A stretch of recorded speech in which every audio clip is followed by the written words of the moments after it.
In the 7th grade, Amy, I was deep into Sherlock Holmes.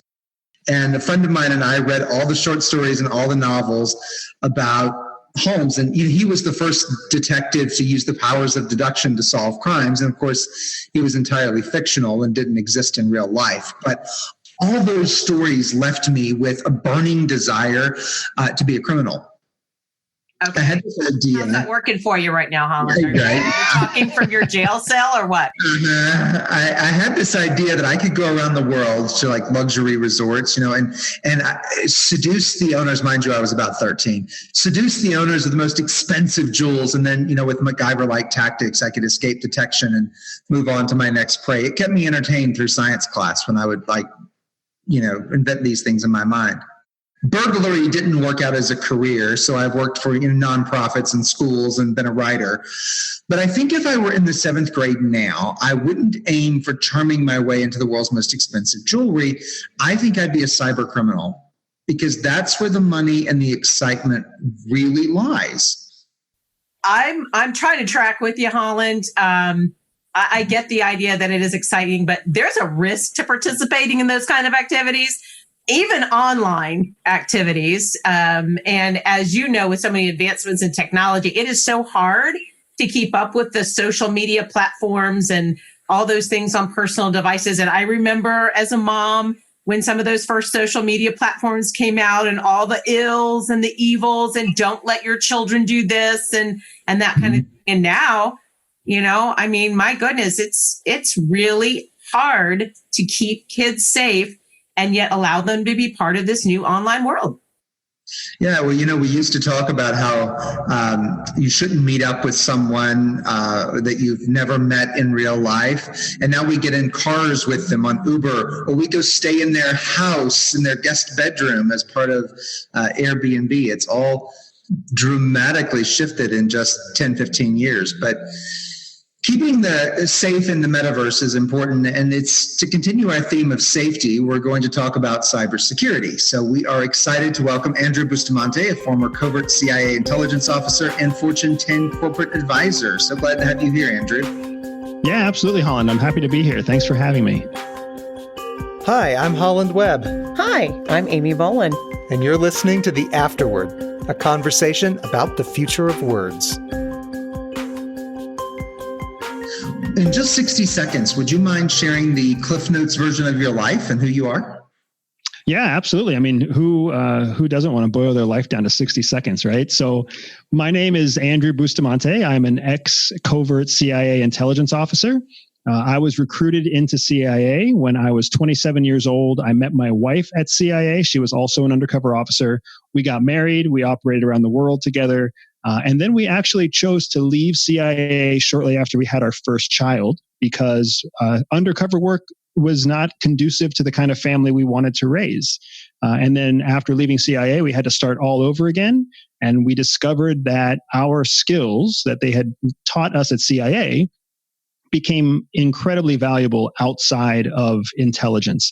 And once we made that connection, we decided we were going to start teaching everybody those skills. So we founded a company called everydayspy.com, and now we teach spy skills to everyday people to give them an unfair advantage in everyday life.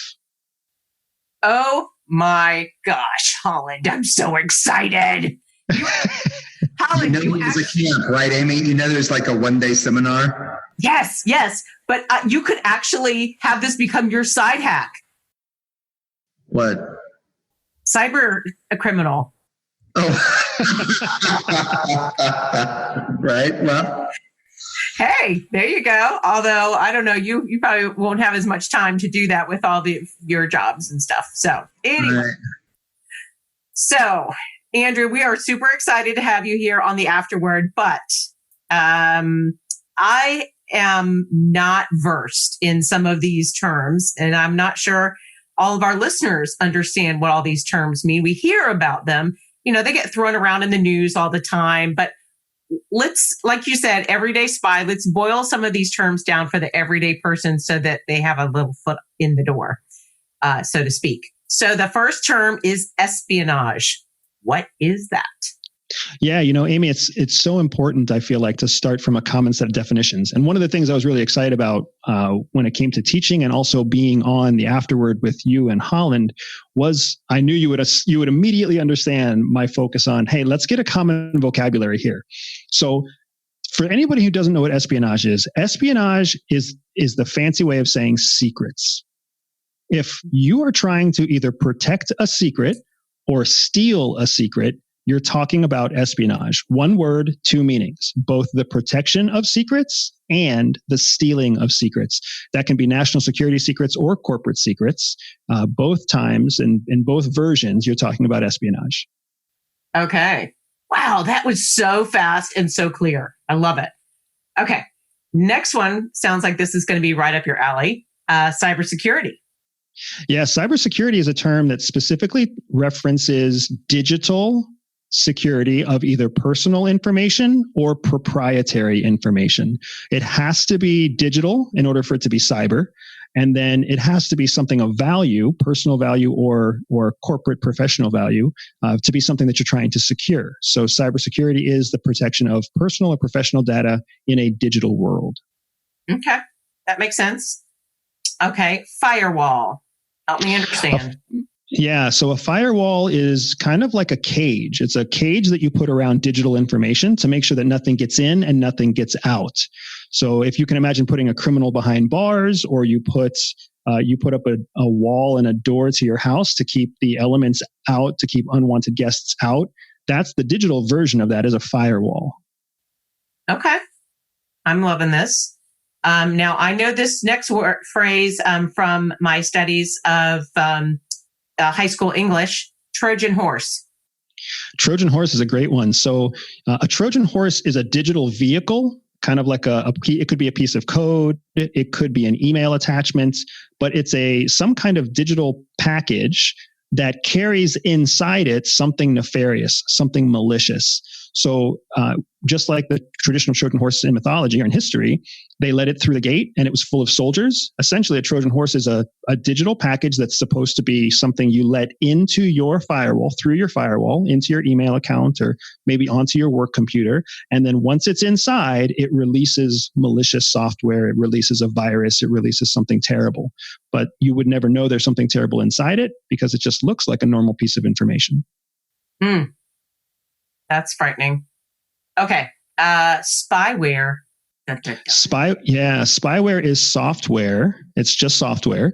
But the purpose of that software is to collect private information off of your device. Maybe your phone, maybe your computer. Somebody else controls that software, but it gives them the ability to pull your names, your contact list, your browser history, all sorts of private personal data off of your devices using a software called spyware.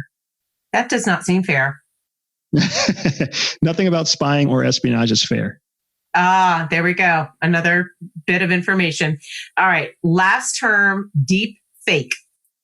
Yeah, deep fakes are really something that's very relevant in our world today. So you've got fakes. Anything can be a fake. You've seen 1,000 fake watches and fake sunglasses whenever you're in New York City, right? A deep fake is a very professionally, very well executed forgery.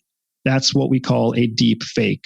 Whether that's a picture or an audio recording, they're so well done that the only way to really know whether it's real or not is to do some sort of digital dissection and look at the metadata or the hidden data to find out whether or not it's an original or it's a fake, a forgery. Okay, so what's coming to my mind is some of the news pieces that came out of Ukraine recently that seem to be deep fakes, that they were actually not true and that they were debunked because they had the wrong license plate or there was something in it that was not correct. Am I getting kind of close to what you're talking about a little bit? Yeah, you're getting close. So there's all sorts of things out there. There's misinformation, disinformation, malinformation. And then you've got this concept of fake news or deep fake. So the difference between all of those is that, disinformation is information that is intentionally fraudulent. If I tell you my name is Arthur, that is disinformation. That is a lie. That is not true. If I tell you my name is Andy, but you hear it as Andre, right? That's just a misunderstanding. That's misinformation. If I were to tell you that I'm your legal attorney and you should listen to me, that's me trying to take advantage of you with a lie.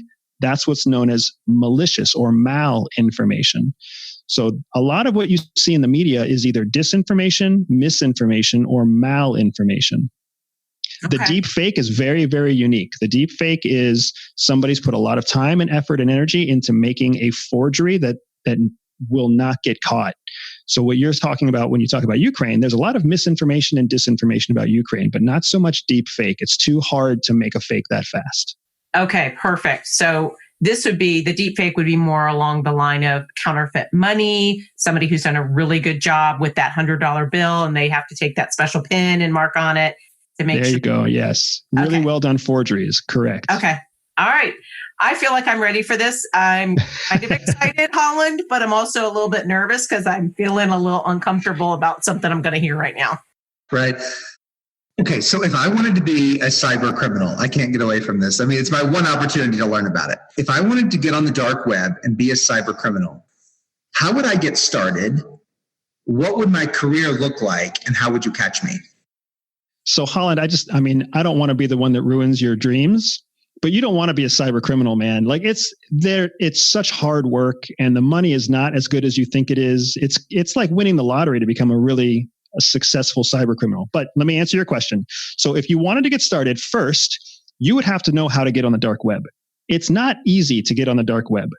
It's easy for people who are very computer savvy, but for the typical person who grew up without computers, like you and I remember when there were no computers. So it takes a special browser to gain access to a special network called the Tor network. And that is the network that actually hosts the dark web. The dark web is not like the normal internet. The normal internet is open for anyone to kind of come on. It's a giant conglomerate of information that all lives in a vast array of servers all over the world. The dark web is a specific world that intentionally goes from unique server unit to server unit. And it houses all of the kind of nefarious stuff in a very difficult to trace context. The big internet is easy to trace. The dark internet, the dark web, is hard to trace. With all of that difficulty to trace comes a lot of inconvenience. Everything moves slowly. You can load up your bank or you can load up YouTube in a half a second. On the dark web, everything moves slow. You can do a search on the normal internet. You can't really do a search on the dark web. It's very, very hard to find information because that information is intentionally hidden. You can go to, the Afterword podcast.com on the open internet. The only way you would ever find a website on the dark web is if you knew the exact website you were looking for. So if you wanted to get started, the first thing you'd have to do is learn how to get on the network and how to navigate the network. You could learn that on the open internet. You can actually do a search on your computer right now. How do I get on the dark web? And you'll find instructions how to do it. But you would have to teach yourself because you can't go to school to learn how to do any of that. It's not something that is encouraged in public school. Now, to keep going, I know you wanted to know what kind of things would you do on the dark web? How would I catch you or prevent you from harming me? So once you're on the dark web, what you do is kind of up to whatever your personal vice is. You want to buy a child? You can. You want to order drugs? You can. Do you want to sell drugs? You can. It's a very difficult place to monitor or police. And that's why FBI and police agencies around the country struggle with the dark web. The worst of the worst live there, from pornographers to drug dealers to tyrants. Everybody who has a reason to hide what they do has a reason to be on the dark web. So it's your Amazon.com for all the illegal things you could ever imagine. That's the only reason to be there. Nobody goes there to find, a hard to find book. That's not why they go to the dark web. They go to the dark web to do something illegal or something terrible to another person or another country. Now, the way that people get caught in the dark web is similar to the way that you catch like a mouse or a rat. You can't really follow a rat into its home, or you can't follow a mouse through its mouse hole, right? It's too small and it's too difficult to navigate. It's dark. You don't have the ability to do that. But what you can do is lure the mouse into a trap. That's the same thing that they do on the dark web. They set traps. Police, FBI, they learn how to use the dark web themselves. They go into the dark web themselves, and then they set traps inside the dark web, because that's the only way they can actually catch evidence that they can use in the court of law to try a criminal who's using the dark web. It's very hard to follow someone's activities inside the dark web. It's much easier to set a trap for them to buy cocaine or child pornography or whatever else it might be. And when they click on it, when they go to buy it, then they capture the user's data and they can use that in a court of law. So the dark web is fraught, not with just criminals who are trying to steal from you, but also with law enforcement who are trying to catch the criminals who are inside the dark web. The way that you and everybody out there listening can protect yourself from bad guys inside the dark web is to simply stay away from the dark web. Bad guys only live inside the dark web. When they come into the open web, it's very difficult for them to prosecute crime. We'll talk more about how they target people in the open internet, but understand that the open internet has security protocols in place to protect the average person. The dark web has none of those protocols in place. So Holland, if you looked up a blog post on how to log into the dark web, and then you logged into the dark web today, almost instantly, everything about your computer, your personal data, your privacy information would be captured, snagged, and go up for sale on the Amazon of the dark web so that somebody could steal your identity, because they know that if someone's going there, if they're untrained, they are an immediate target. I am fine. That kind of helps me understand, though, when I would see news reports about people who did things like what you talked about, buying drugs or engaging in child pornography or something. I would think, we could go to Google and type in cocaine dealers near me. I mean, this doesn't make any sense. But now that I understand better what you're talking about, thank you. Yeah, and it's sad. There's indexes, because everybody's used to Google.com on the open internet. So the first thing that people find in the dark web are what's known as a dark web index. And those indexes are basically old school white pages that just tell you where you can find whatever you're looking for in the dark web. So leave it to people to find a way to create the white pages all over again. Only the white pages for illegal crime. Yikes. And I think, Holland, I don't know about you, but I'm already loving the metaphors that are coming out and how it's making me think about how to understand this from a basic level. Whoo, okay. Now, with all this darkness, there's also the myth about safety on the internet, and how do these myths compound security threats? And how do you combat that myth? So, I think you were talking earlier about all this disinformation, misinformation. Myths are kind of like that. So how do we navigate that? Yeah, absolutely. So I would say the most popular myth out there about safety on the internet is that everyone's a target. That is a total myth. Not everyone is a target. Nothing could be more incorrect about how cybercriminals execute their business. So if you think about your job, or if you think about writing a story, or if you think about what you do with your children on any given day, you have to prioritize. You have to prioritize what you do, what gets your money, what gets your energy, what gets your focus. The cyber criminals have to do the same thing. They have to prioritize. So they prioritize wealthy people. They prioritize big companies. They prioritize the Microsoft platform. They prioritize things according to energy, money, and the benefit that they get from targeting those things. So if you're a retired 55-year-old, factory worker in Tennessee, and you have a computer that you use to email your grandkids, you're not a target. There's no cyber criminal that's putting time and effort into hunting down your personal information. But if you're the CEO of Wells Fargo Bank, you are absolutely a target. Wells Fargo Bank is a target.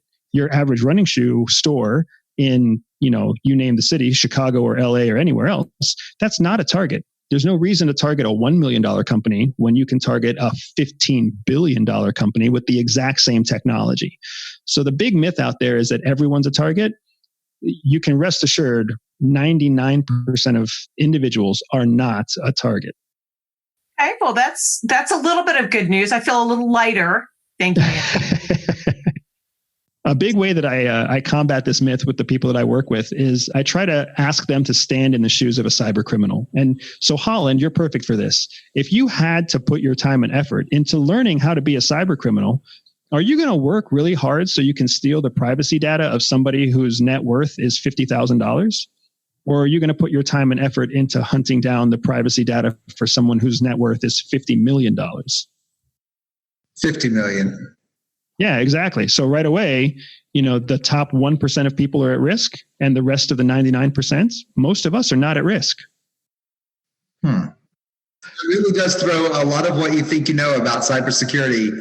It does throw a monkey wrench into that, doesn't it? It does. It does, because here's what happens. It's easy for the press or the media to kind of stoke fears about cybersecurity because it's complicated. It's not an easy thing to explain to people. So when they talk about it, it's the unknown, and the unknown inspires fear. So I'm not saying that there's like a media agenda, but how do you talk about something that's real without striking fear in the hearts of the people who don't understand it? It's very, very difficult. So what ends up happening is it starts to become blown out of proportion. And when it becomes blown out of proportion, everybody starts to become afraid of it. That makes people want solutions. So you find cybersecurity companies popping up all over the place. And those cybersecurity companies, they don't make a living by protecting individuals. They make a living by protecting massive corporations, humongous corporations that have a real security risk. When Jim Bob or Joe or Jill or Tom, when they have their identity stolen, that's actually something that's happening through a large network of very low level, very basic cyber criminals living in the dark web. And a lot of times it has nothing to do with Tom or Jill or anyone else. It has to do with some retirement or some state server somewhere that was poorly secured. So Tom didn't do anything to lose his data. He was never targeted. It was the state of Tennessee that was targeted, and the server was scraped. And now the dark web is just buying and selling social security numbers. They don't care about Tom at all. They're just selling a random number that happens to belong to Tom. So it's very, very different than what most people imagine, because most people don't understand the nuance of cybersecurity and cybercrime.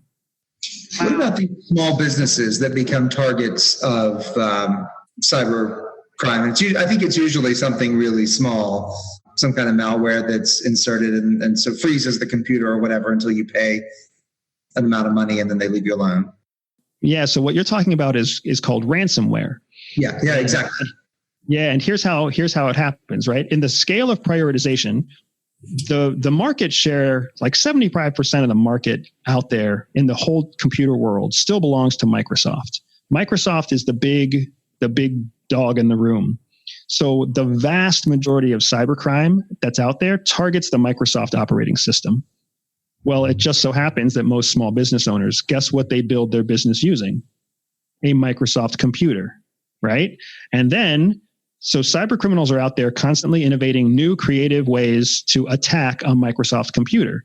And they're not creating anything sophisticated. So they're just trying to create something very simple that attacks a basic Microsoft computer, which is exactly the kind of computer most businesses use. They might, buy a monthly subscription to Newton antivirus or something like that. But they don't know how to dodge a Trojan horse. They don't know how to dodge spyware. They don't know how to dodge an attack that's even just slightly sophisticated. Meanwhile, these cyber criminals can basically send 100,000 emails that they bought off of the dark web. And every email can basically say, hey, I saw a picture of you on Facebook and it really made me laugh. Click this link to see the picture. All it takes is one person out of those 100,000 to click on that link, and then their computer has been penetrated. They were not individually targeted. It's called a target of opportunity.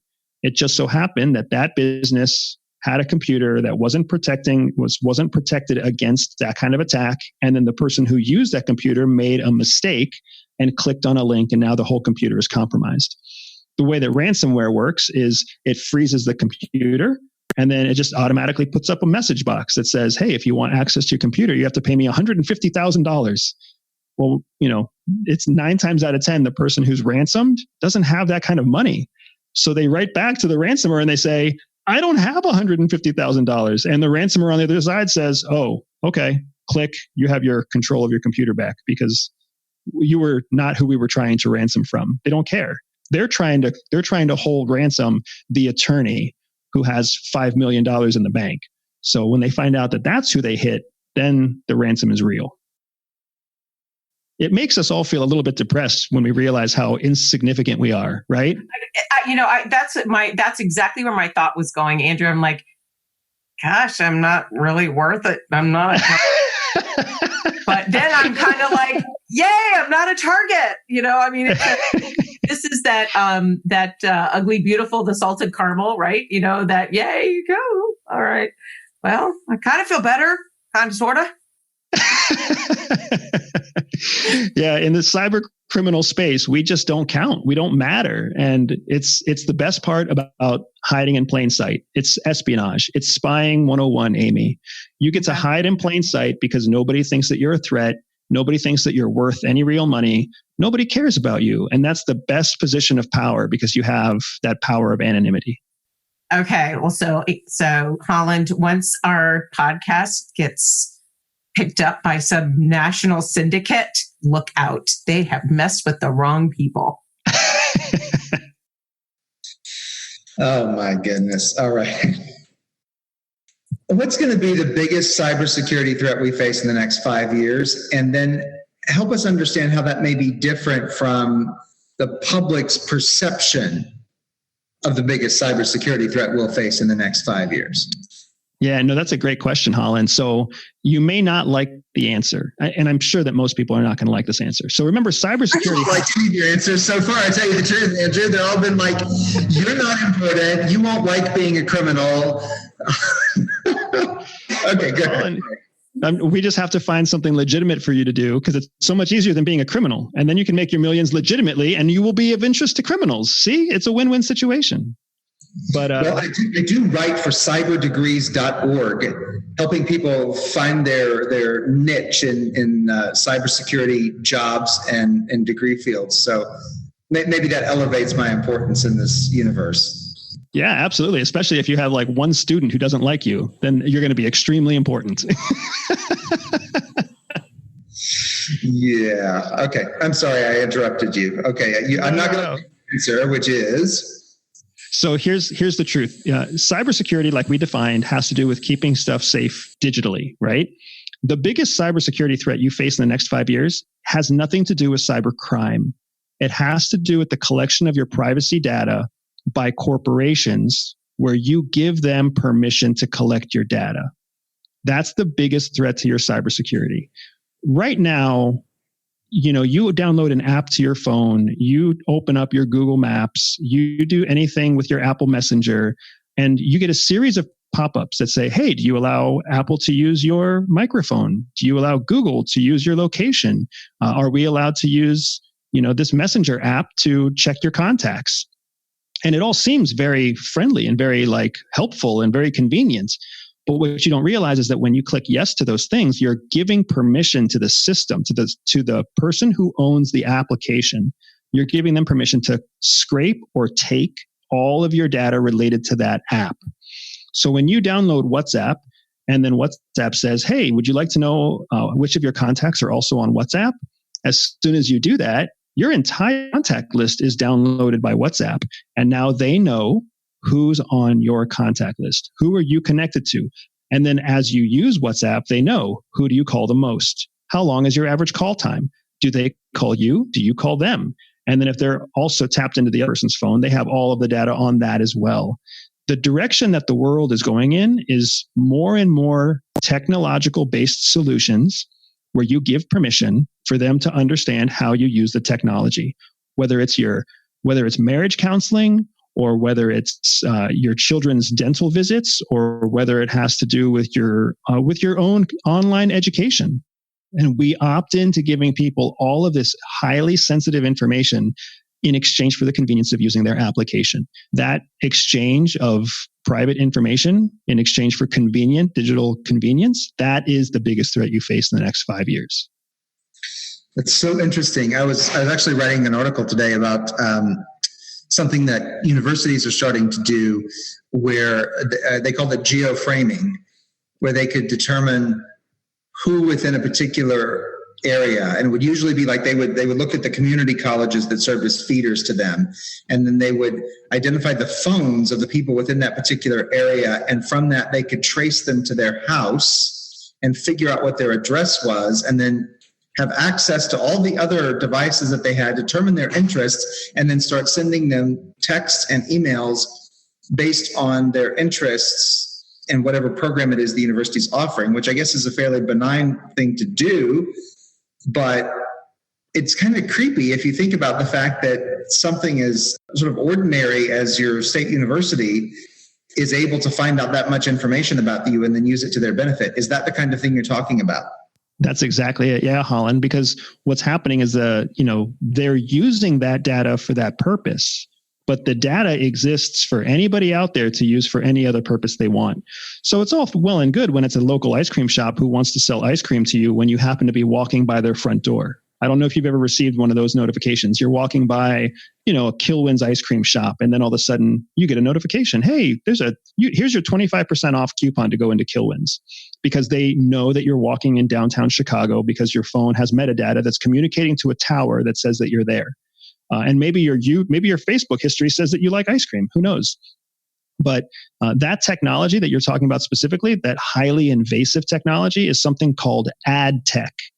Advertising technology. Ad tech is a super powerful tool because anything on your phone that gives you an advertisement, whether it's Duolingo or Facebook or Instagram, if you get advertisements on your phone in any way, shape, or form, it means that you have ad tech on your phone. And the ad tech is in constant communication with servers that talk about your personal behavior and what kind of ad to serve you on what platform at any given time. It's how we find terrorists, but it's also how state schools find future enrollees.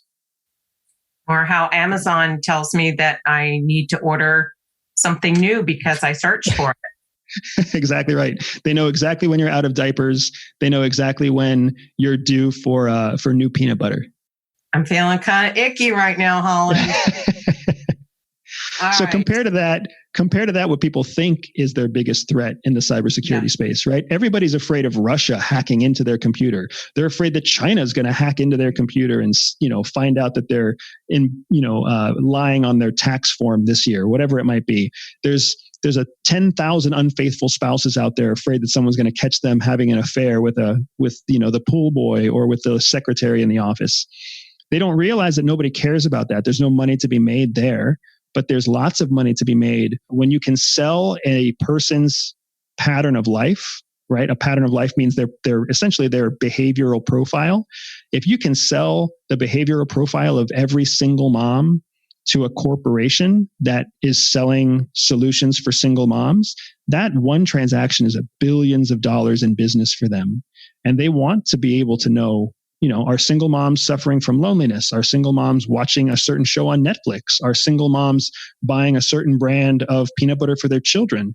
And when they can get that kind of data from ad tech, it's an immensely valuable thing, even though they are literally reaching into that single mom's living room, reaching into her cabinet, reaching into her bedroom in some cases. Okay, Holland, you look confused, or maybe... No, I'm just wondering if it's possible to convert to the Amish faith and just sort of leave. Yeah, I was thinking the same thing. And so I have a feeling we need to put a pin in this conversation because I think we're both feeling a little uncomfortable. So, Andrew, boil this down to an essential element. What's an essential element we need to understand about cybersecurity? So the main thing you need to understand about cybersecurity is that you are in control of your data. That's where it all starts. You are in control of it first. it's and the downside to that means that when it gets shared, there's only one person who has the ability to share it, and that person is you. So when it seems like it's a good idea to click the button that says, yes, share my contact, yes, share my microphone, yes, share my video, instead of saying yes, just say no, or say, yes, share it this one time, which is those are always two other options on every app on your phone. Every website you visit will ask you, can we send you notifications? And you can say yes or no. Do you accept cookies? Yes or no. Always say no. Because if you always say no, nobody can take your private information outside of a cyber criminal. And now that you know most cyber criminals aren't targeting you, really you're protecting the most important part of your information from the biggest, most realistic threat you have, which is corporate collection of your private information. All you have to do is say no or not now, and you're safe. Okay. That's a lot to think about in that one little essential element, Andrew. So I think we need to keep this, because what's coming up for me is this new accepting cookies on every single thing I see now. Like, that's a new thing. So when we talk part 2, I want us to hit that again. You got it. Well, thank you, Andrew. This has been a riveting and eye-opening conversation, and your advice has been really practical, as well as helping me better understand the whole universe of how the web can be used, how the internet can be used for good and evil. While you wait for part 2, please go to the afterwordpodcast.com and become a subscriber. Leave us a review and tell your friends about us. And as always, remember that you are welcome at our table.